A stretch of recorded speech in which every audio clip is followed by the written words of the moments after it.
നെവിനുണ്ടെങ്കിൽ ഭയങ്കരമായിട്ട് ബിഗ് ബോസിൽ കളിക്കുന്ന ഒരു കണ്ടസ്റ്റൻ്റാണ്. ഒരുപാട് പേരുണ്ടെങ്കിൽ നെവിനെ സപ്പോർട്ട് ചെയ്യുന്നുണ്ട്. ലേറ്റസ്റ്റ് ആയിട്ടുണ്ടെങ്കിൽ ഇത് കണക്ക് ജാൻമണിയും അഭിഷേകും ഉണ്ടെങ്കിൽ ഒരു ഇൻ്റർവ്യൂ കൊടുത്തിട്ടുണ്ടായിരുന്നു. ഈ അഭിഷേക് ഉണ്ടെങ്കിൽ നെവിൻ്റെ ഭയങ്കര ബെസ്റ്റ് ഫ്രണ്ടാണ്. ഇവരുണ്ടെങ്കിൽ ഒരുപാട് വീഡിയോസൊക്കെ ഒരുപാട് ചെയ്തിട്ടുണ്ടായിരുന്നു.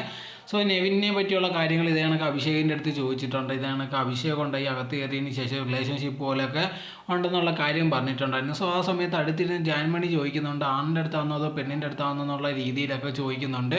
അപ്പോഴത്തേക്ക് ഇതേ കണക്ക് ആങ്കർ പറഞ്ഞൊരു കാര്യം അനീഷിൻ്റെ കൂടെ ഒക്കെ ഇരിക്കുന്നുണ്ട്, അങ്ങനത്തെ ഉള്ള തൊടിയൊക്കെ ചെയ്യുന്നുണ്ടെന്നുള്ള രീതിയിൽ പറഞ്ഞിട്ടുണ്ടായിരുന്നു.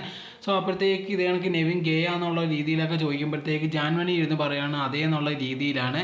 സോ ഇതേ കണക്ക് ജാൻമണി ഉണ്ടെങ്കിൽ അദ്ദേഹത്തിന് നേരെ അറിയുകയോ അങ്ങനത്തെ ഉള്ള ഒരു കാര്യങ്ങളും ഇല്ല. ആൾക്കാരെ പറ്റി ഉണ്ടെങ്കിൽ ഇഷ്ടത്തിന് അങ്ങ് പറഞ്ഞുകൊണ്ടേ ഇരിക്കുകയാണ്. ബാക്കിയുള്ള ഒരാളിൽ ഇതേ കണക്കുണ്ടെങ്കിൽ മെയിൽ ആയിക്കോട്ടെ ഫീമെയിൽ ആയിക്കോട്ടെ അല്ലെങ്കിൽ ട്രാൻസ്ജെൻഡർ ആയിക്കോട്ടെ എന്തും ആയിക്കോട്ടെ അവരുടെ ഉണ്ടെങ്കിൽ സെക്ഷുവാലിറ്റിയെ പറ്റി ഉണ്ടെങ്കിൽ ഇതേ കണക്ക് സംസാരിക്കാനുണ്ടെങ്കിൽ ജാൻമണിക്ക് അത്ര വലിയ ഇതൊന്നും ഇല്ല. തൻ്റെ കാര്യമാണെങ്കിൽ ഓക്കെ, അതല്ലാതെ ബാക്കിയുള്ളവരുടെ കാര്യത്തിൽ ഇതേ കണക്ക് ഇടപെട്ട് അല്ലെങ്കിൽ ഇങ്ങനെ അങ്ങനെയാണെന്ന് പറയേണ്ട ഒരു കാര്യവും ഇല്ലെന്നാണ് എൻ്റെ ഒരു അഭിപ്രായം.